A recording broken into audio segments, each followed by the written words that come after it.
Welcome back to Nicholas Comic Corner, Classic, Non-Classics.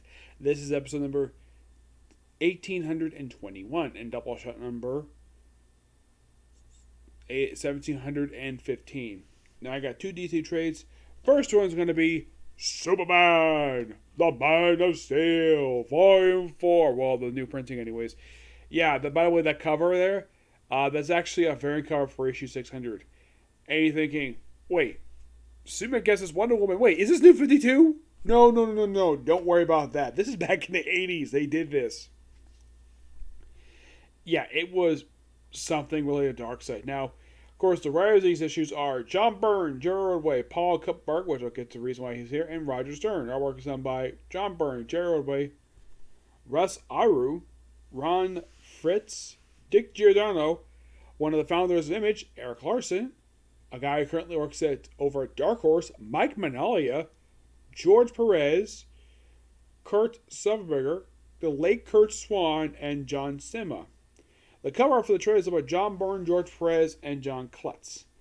Now, this book contains, get this, Action Comics 598 to 600, Superman issue 16, volume 2, issue 1622, the second annual, Avengers Superman 439 to 444, and of course Doom Patrol Volume 2, number 10. Excuse me. Yes. First, we start off with 598.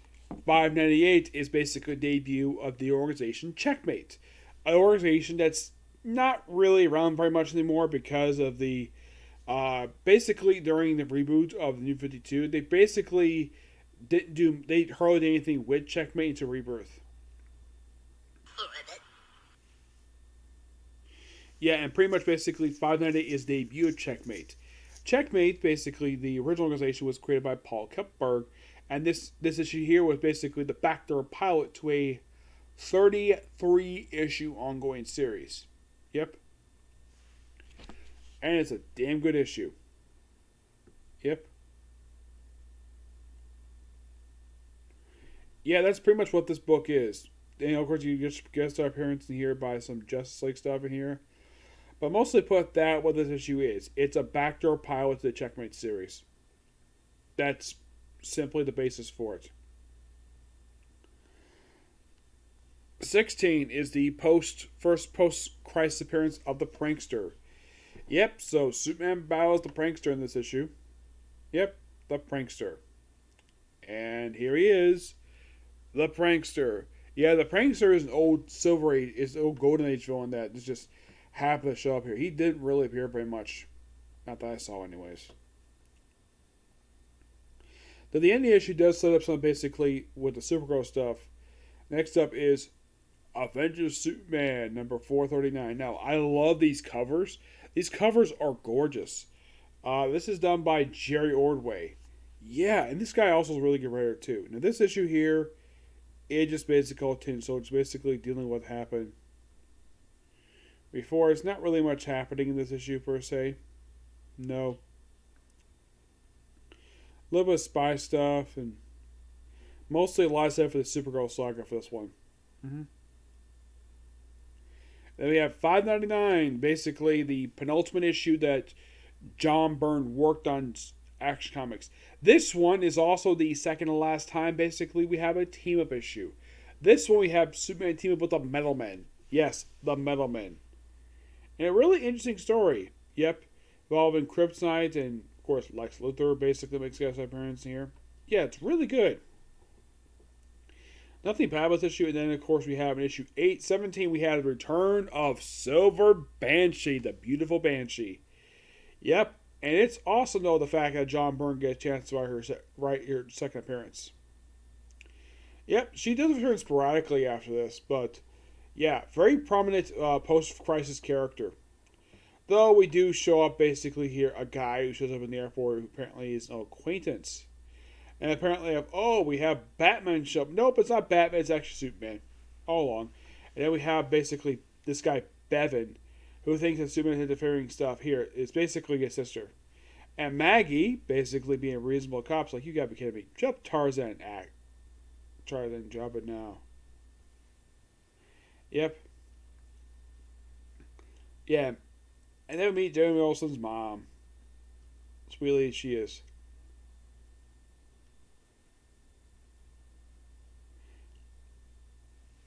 Yeah, and then for some reason they don't include the Wonder Woman issue that happened in 16 where Superman's guest appearance. And then we have the following issue of Avengers Superman 440, or just basically Superman versus a guy basically who's powered up. I think it's Spencer Hamilton. Yeah, that's the start of it. And of course, various other stuff. He has guest appearance by Batman in here, which is quite interesting.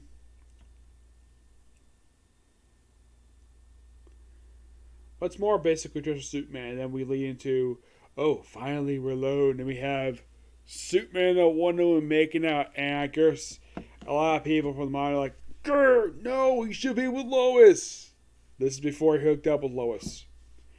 Yeah, and this leads into issue 600, the final issue of Action Comics that John Byrne did until issue 827. He comes back for a brief story arc after this one. Yeah, and basically the cover is on the tray. That's a variant cover. This is the regular cover. This is a variant cover, basically. And this also was the last time this book became like this. And it's get this, it's a 80-page giant. Yeah, an 80-page 600 issue, which makes sense. It's an absolute really good issue. I own it. It's one of my boxes here. But it's a damn good issue. Mm-hmm. That does lead into Superman 18 with one of the many returns to the Krypton. And you have artwork by Mike Mignola. This is probably early cover is of Mike Mignola. The interior is, well, he's a guest penciler for this issue. But yeah, we get appearance by Hawk Girl in here. It's mostly with the return of Krypton, one of many different returns for Krypton here. Mm-hmm. And then we have issue 441. We have a guest appearance by Mixie Mixoplick. Also him making his first post-Christ appearance this issue. Yeah, we have this thing called the Belly Burger, which, yes, this is something that popped up also in Flash. And by the way, it's done on purpose where all the writers have all the names written backwards. There's a reason, because Mixie's here. Yep. Yeah, post-Crisis, he didn't really appear very much at all. Nope, but it's a damn funny issue. And they would lead to Superman 19. Where it's basically Superman voice, I think it's versus the Toyman. And you have Cat Grant trying to hook up with Jimmy Olsen. Yeah, then for some strange reason, I have no idea Byrne did this for, where alien spacecraft lands in the harbor of Metropolis, and for some reason, John Byrne put Maggie Sawyer in an EVA suit from the Star Trek original series. Yeah, he pretty much ripped this off from the original series. But I like the whole team exploring a spacecraft. It's so awesome.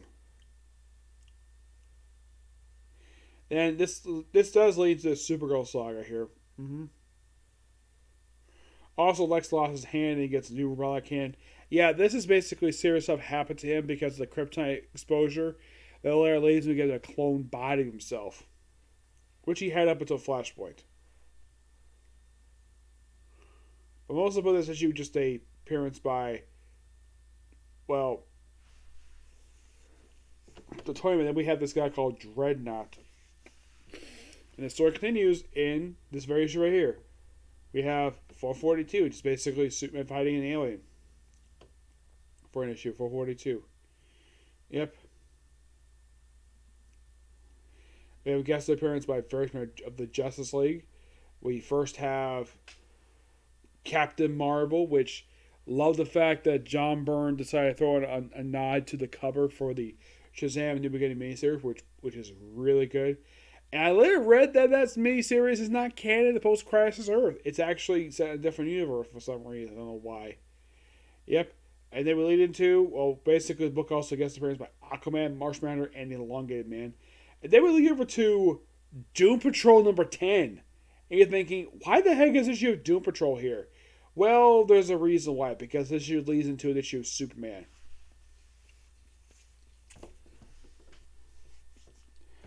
And this is basically Paul Kupperberg basically showing off his fanboy stuff when it comes to um, Doom Patrol. Yeah, and pretty much I should also point out, though, 8 issues after this one, he leaves the book. Why does he leave, per se? I have heard the reason why he left and he was replaced by Grant Morris because the book was not selling very well when he was writing it. Yeah. And why is Superman here? Because we have appearance by Metallo. Yep, Metallo. Yep. And that's the only reason. And of course, he gets appearance by Reactron, a Supergirl villain who also fought Superman. And the only reason why they threw this issue in here was because it's a 2-part issue. Because it would not make any sense, basically, to not include this issue in the trade. And then we're leading to Superman number 20. Excuse me, yes. Which we deal with more of the Supergirl stuff, which later leads to Supergirl Saga, which is really good, by the way, also in Legion of Superheroes. Then we have the Doom Patrol and Superman fighting, well, Metallo, which is really good, by the way. I love this story arc here. Yep. The other case, Doom Patrol, they would later appear in, well, they return to Doom Patrol number 11. And then we have, and we're back to Avengers Superman, which is basically the only issue of, this is one issue that's clicked in here that John Byrne does not write. Basically, it's just Superman versus, let's see, here we go. Yeah, just basically Superman versus like a sand creature. But it's more really awesome Superman stuff here. Mm-hmm.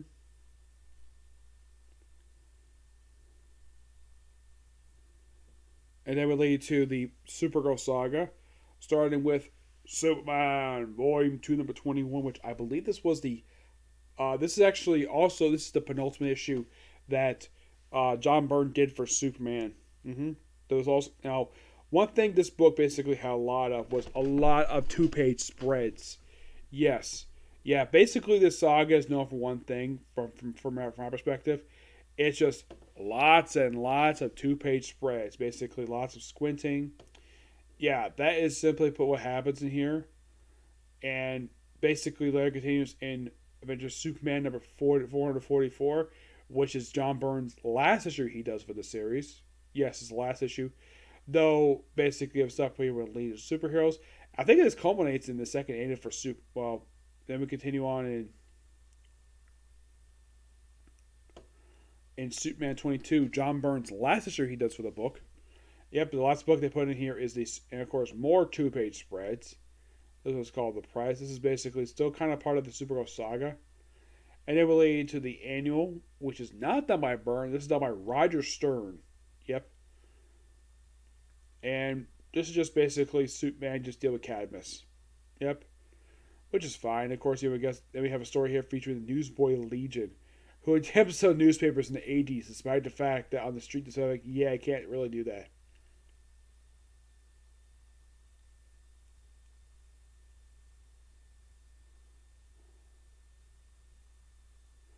Yeah, and of course, we're on The Guardian. Of course, it's more Jack Kirby homaging in this issue.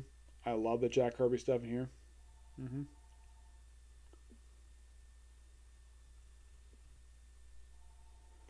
But this annual is just really good.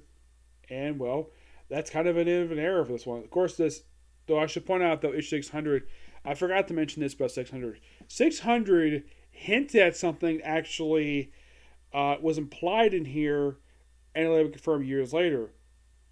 This basically hints at the fact that Maggie Sawyer is a lesbian. Yep. And the annual basically ends with basically a roommate, and that's it. And that's also pretty much it for the John Byrne era for Superman.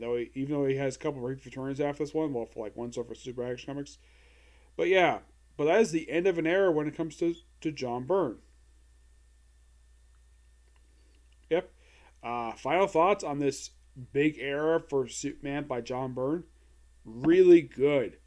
Yes, love this whole era. Hope my friend Tiffany get a chance to review these trades because these trades are good. Really good. I give this trade a 10 out of 10. Just damn good. Alright, next up it is The Flash by Mark Waid, Book 7. Yeah, there's actually no trailer that comes out. This is mostly by Mark Waid and Bryne Augustine, with Michael Fredman, who's also a Star Trek writer, and Scott Beatty. Artwork by the late Gil Kane, Joe Stanton. I say late because I don't think he's alive anymore. Kenny Martinez, the late Jared Perry, I know he's dead.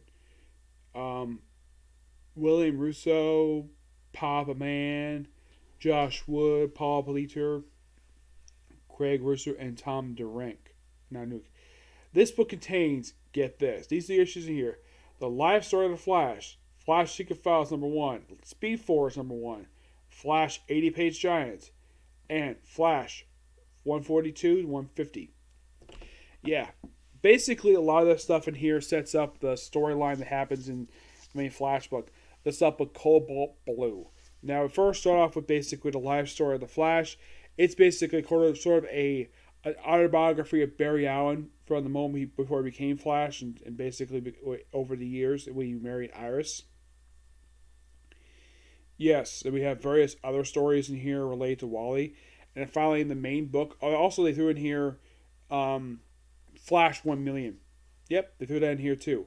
142, it's a wedding of Wally and Linda. And it goes to pitch, and then Linda disappears for a little while because of Cobalt Blue. Yeah, and basically this sets up a story arc known as Chain of Lightning. Now, it's revealed that the Cobalt Blue is the twin brother of Barry Allen, which makes him basically Barry's other uncle. Yep. Possibly, anyways. And the whole Chain Lightning storyline basically involves like multiple Flash, including like Impulse XS, who's a cousin of Impulse, and it's up with the Tornado Twins in here. Basically, all the Flash with Cobalt Blue, and then Barry Allen himself shows up in here. But the only reason why he's here because it leads into 150, which is simply put, get this, it is a basically Wally West time traveling accidental into the events of Crisis on Infinite Earths. And by the way, these issues came out in 1999. Crisis on Earths happened back in 1980. Happened about 14 years prior to this. But the Chain Lightning storyline is excellent. It is really good in here. Yep. Of course, stuff here with Max Mercury and stuff with Jay Garrick. I love the stuff they threw in here. I mean, it's weird though. You throw in like 9 issues from the main book plus a bunch of one-shots. Yeah. But this book, really good. Love it. I give it I'm going to give it a 9 out of 10. Just really good. Just love it. Like all the Flash, including Jesse Quick. Now, there is technically another couple books, basically. I do have the following book on here, which does collect the rest of basically Mark Waid's, end of his regular run for the book, though he does come back for one story after this one. That will review another comic corner, but next one, it's going to be 2 physical books. Okay? See you in the next video. Bye.